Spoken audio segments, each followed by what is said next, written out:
completely, what does that come down to? 3, 2. Here we are.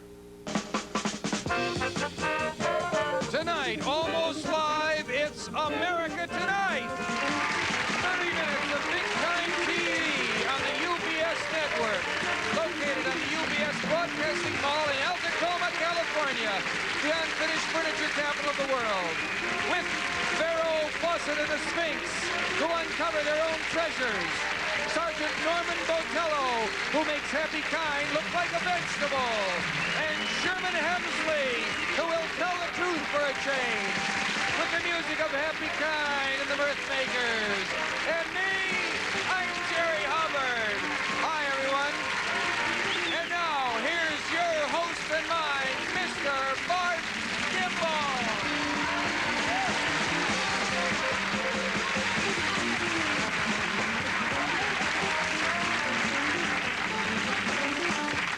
Thank you, Happy. Thank you, Jerry. Good evening and welcome once again to America Tonight. I'm Barth Kimball.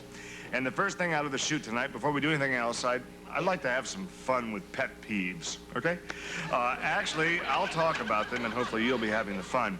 I'll just be letting off some well-earned steam, actually. I think most of all, I hate things that waste my time, and I'm sure I'm not alone. No, I'm not. I'm a very on-the-go type of person anyway, and at least here in California now, when you call information, you get this recording that takes 15 seconds to tell you that if you can't find the number in your directory, that kind of thing, you should hang on the line and the lady will give you the number. Well, doggone it, if I didn't expect to get a lady who could give me the number, I wouldn't have called information in the first place.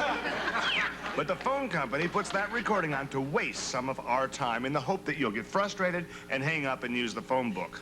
And then they'll be able to fire all the information operators, so the next time you call, you'll get a recording that says if you can't find the number in your directory, you're out of luck. Now, I don't want to just pick on the phone company. I think Mr. Alan King does a fine job of that. But frankly, there's another waste of time that really kind of galls me. Now, I know I'm probably going to get piles of mail on this for saying this, but here goes. I'm kind of a sports fan, and I figured out that if all the performances of the national anthem I have had to sit through every year were ever edited together, there'd be at least a couple of hours of sitting around waiting for people to pretend to hit high notes and then saying they did, that kind of thing. Now I am not anti-American or unpatriotic or anything. The historical fact happens to be, though, that they didn't even play the national anthem before a ball game until World War II started. And I think the purpose of that was simply to find Japanese spies at the ballpark. Okay. Well, they were obviously the ones who wouldn't stand up, or at least didn't appear to be standing up. But the war's over. It's been in all the papers. And I think rather than wasting people's time, they should either start the game 3 minutes earlier so we can get home at a decent hour, or open up that little time slot to some new songs and some, promising young songwriters. Anyway, I've gotten a couple things off my chest, and before somebody does a monologue accusing me of wasting time, let me introduce my co-host and announcer, Mr. Jerry Hubbard.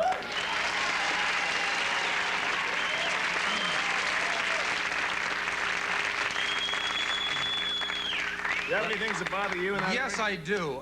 You know something that annoys me? Are these special skateboard ramps they're putting in on every street corner now. It's dangerous enough walking down a sidewalk today without some kid whizzing by and knocking you down, maybe putting out an eye or something, and without encouraging them by putting in these special skateboard ramps. And what annoys me, they never asked the taxpayers where they wanted their hard-earned money to be spent on some crazy kids who should be in school anyway, and encourage them to skate up and down the street and maybe knock down somebody's grandmother and make her drop her laundry or groceries or something. I know they didn't ask me, and I'm kind of annoyed about it.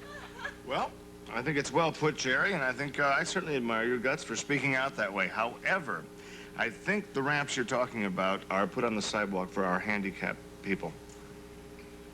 Well, that makes even less sense. I mean, they're the last people we should be encouraging to use skateboards. They could kill themselves. I don't know.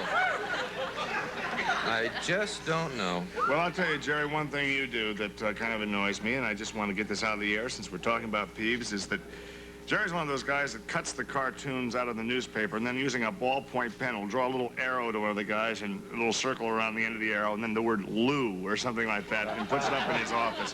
Boy, that just gets me. Just leave the papers intact, Jerry. I think I got your goat when I put your name on the Andy Gump cartoon, huh? Yes. At any rate, we got a lot of show for you tonight, and I should tell you that the big cultural news of the year in this country is probably the exhibition of the King Tut artifacts. Tickets for the exhibit were, well, darn difficult to come by They sure were. here in Los Angeles, as Jerry and Happy found out. That's right. Hap and I wanted to see the King Tut exhibit, but we couldn't get any tickets, so we went to see the next best thing. Next best thing to King Tut, Burger King? No. No, seriously, we couldn't get into the King Tut exhibit, but there's a little club down on Santa Monica Boulevard where they had some dance company that did a tribute to King Tut. Now, I know that's kind of a crazy place to expect to find any culture, Santa Monica Boulevard, because there's a lot of real nutcases down there. But at this club, there's a very nice guy standing out on the street. He was the doorman, and he told us this is the best show in town. And he recognized Hap and I as a couple of real art lovers and theater goers, so he let us in for what he called the minimum. And a little cover which keeps the riffraff out, as he explained. It's something technical.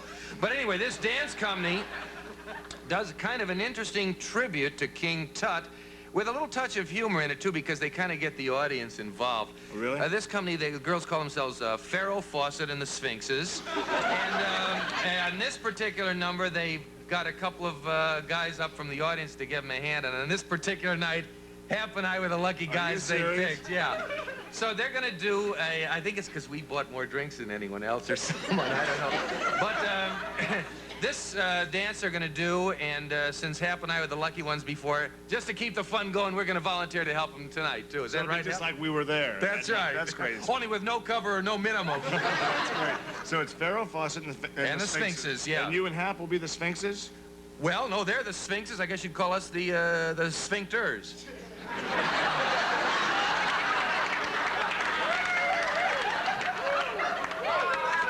As promised, Pharoah, Fawcett, and the Sphinxes. Buried alive, buried alive, buried alive. We've been buried so long, but we're still going strong. Buried alive. We are jewels from the grave. You can't dig, you can crave to see what's inside. King Tut was just a king. When they shut the lid, he was buried alive. If you want to attract us, come up and unwrap us. You paid, so I gaze from afar.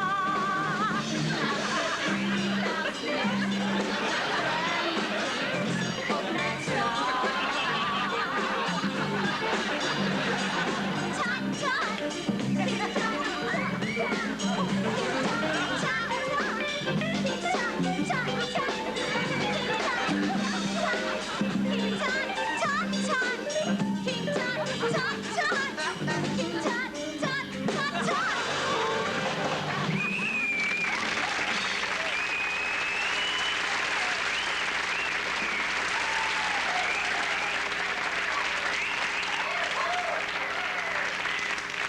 That is incredible. Girls, come on over and sit down here. Jerry, I don't blame you for staying there till 4 in the morning. That is a And it took Hap longer to unwrap his girl, and she wasn't as big as mine either. I think Hap was sneaking a peek or two. That cost Hap and I how much? How many drinks? Forget the minimum. We went way beyond that. Oh, yeah. I must have been 2 or 3. Yeah. Yeah. Between us. Yeah. It sounds like you had an awfully good time. Listen, you must be Pharoah Fawcett, or you're Pharoah Oh, Fawcett. no, I'm Ferret. You want to see me smile? Oh, that's okay. We'll be right back after these words. Stay with us.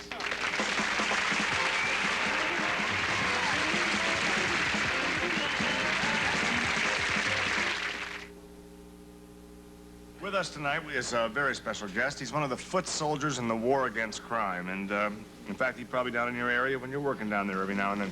Please welcome the Tacoma police officer, the Tacoma police officer, as far as we're concerned, Sergeant Norman Botello.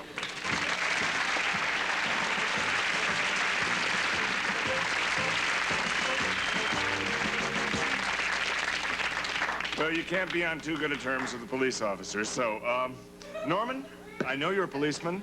Why are you here? Bart, the Tacoma Police Department has developed a new and faster method for identifying criminals. Usually we have an artist sketch the face, but by the time the witness gets to the police station, his memory of the suspect is all screwed up. Okay, so you've developed something that the average unartistic police officer on the job can use on the spot, right? Exactly. Now, this is commonly...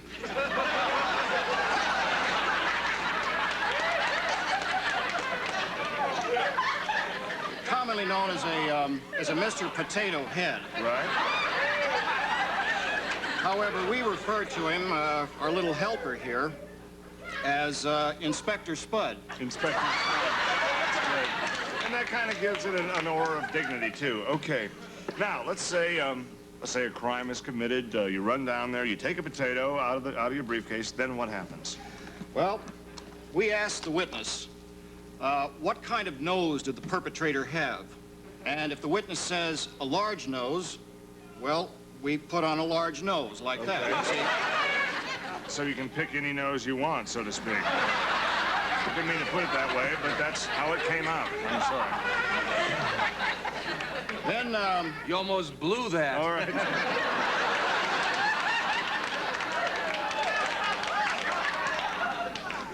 Then we go ahead and get the description of the eyes. Okay, in this case, it was 2 eyes, and he put them both in.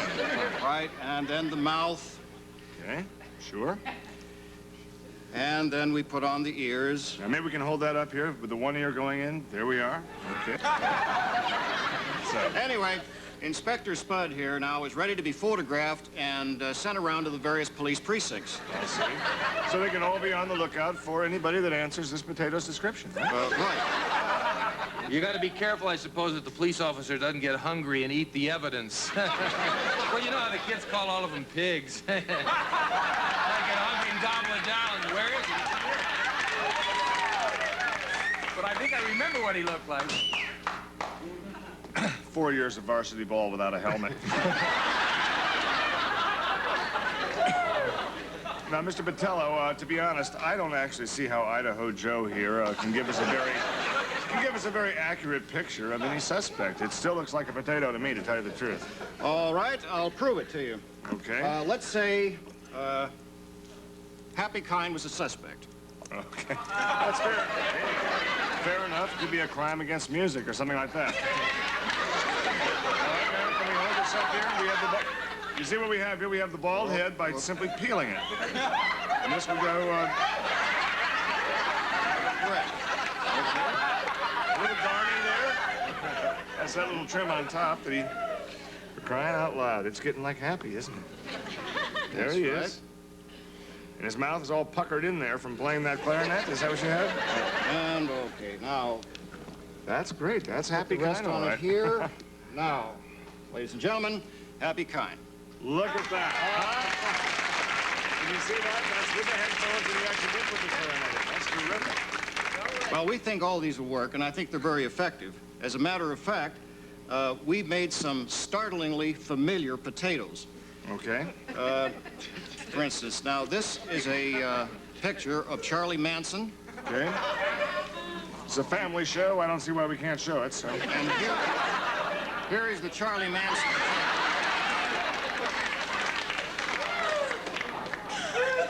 Whew, scary. Now here's a picture of our... Don't tell me. No. Yeah. And One vote down the tubes. here's the Potato Head Nixon. See that? Looks perfectly clear to me. Same person, all right. And here's a picture of Reuben Hurricane Carter. Okay. And here's See his that? potato likeness. Now, wait a minute. Officer, far be it from me to tell a man with a badge what's legal and what's not, but that is not a potato. That's an eggplant. Bart, when you're fighting crime, you have to use any vegetable at your disposal. Or in your disposal. Okay, Well, I guess all criminals should be on notice at this point that from now on, their fingerprints and potatoes are going to be on file and probably down to supermarkets, something like that.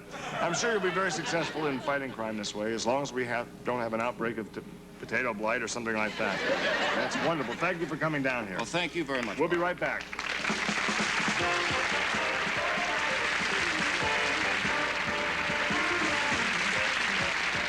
Star of television's The Jeffersons, Mr. Sherman Hemsley.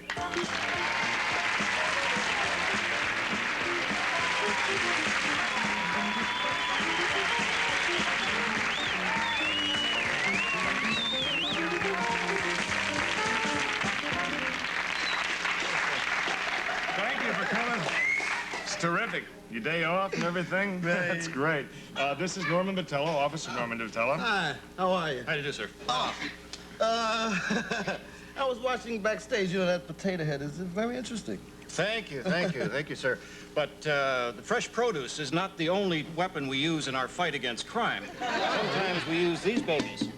What's that? What is well, this? That is a, Industrial strength butter-up popper, isn't it? no, sir, this is a polygraph, better known as a lie detector. Now, do these things, I always wonder, do these things really work? Oh, Come yes. on, now tell the truth. Huh? Absolutely. Okay. May I demonstrate? Yeah. May I, sir? Do you mind? No.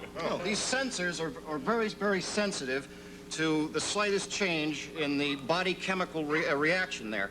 So what happens is that anytime you tell a lie, the buzzer will sound. Oh, that's incredible. Are you going to try it on now? It's all set. Still telling the truth? You're gonna... I can tell if you're lying. Listen, did you always want to be in show business even when you were a kid? Well, actually, yes. I've always loved the theater. In fact, that's my whole life. What made you want to go into show business in the first place? Well, my love for the theater. I mean, like, just being on stage and just performing and just... I mean, I never even thought about the money. All right,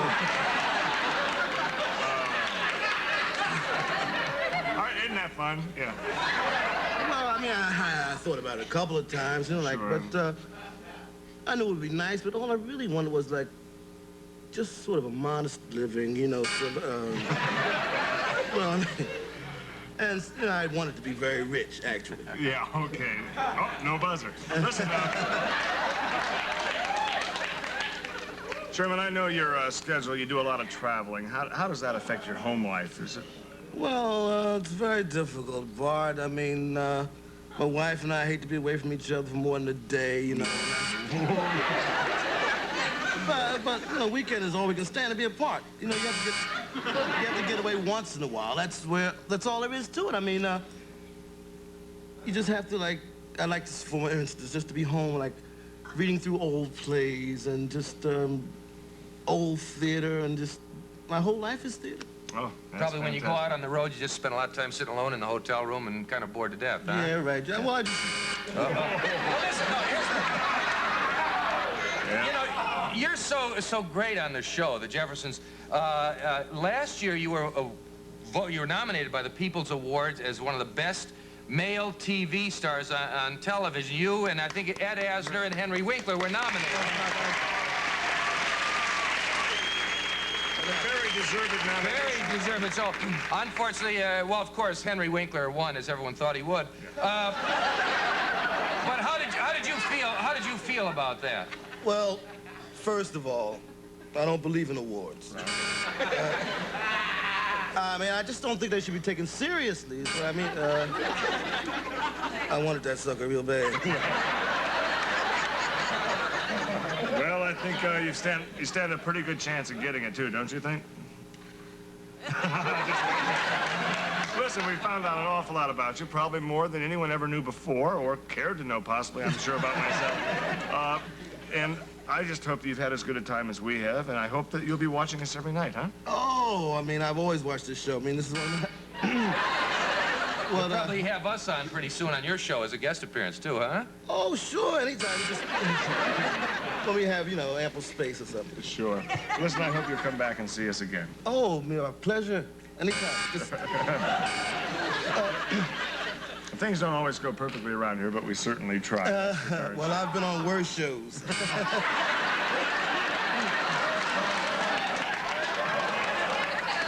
Well, you've been a great, great guest, and we appreciate it. Yes, thank you. You've been a great host. Hey, El Toro, the bullshit's running wild out of the ring. Either this is out of order or he's out of order. I guess this proves that even the machine can be wrong every once in a while. Good case in point there, those morons at MasterCharge that say I owe them $400 when I only used it once at Denny's. Okay. We'll be right back after these words with our special guest tonight. Conair revolutionized hairstyling with the professional's choice. Now, Conair Revolution.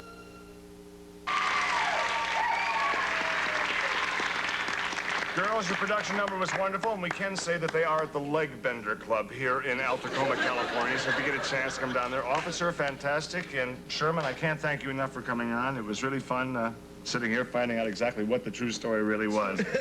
But everything must come to a close. It's time for the real host to just sort of say goodnight. So right now, would the real host please stand up? Good night, everybody.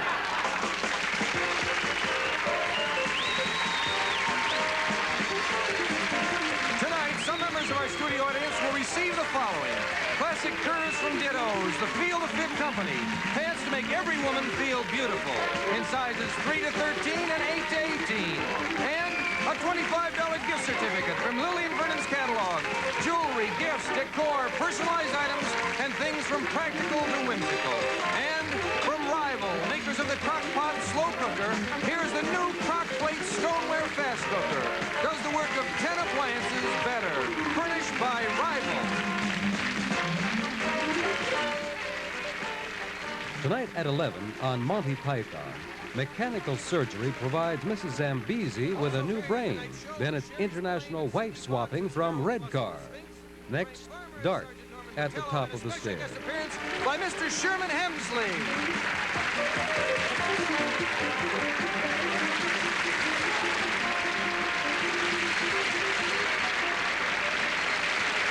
One of the top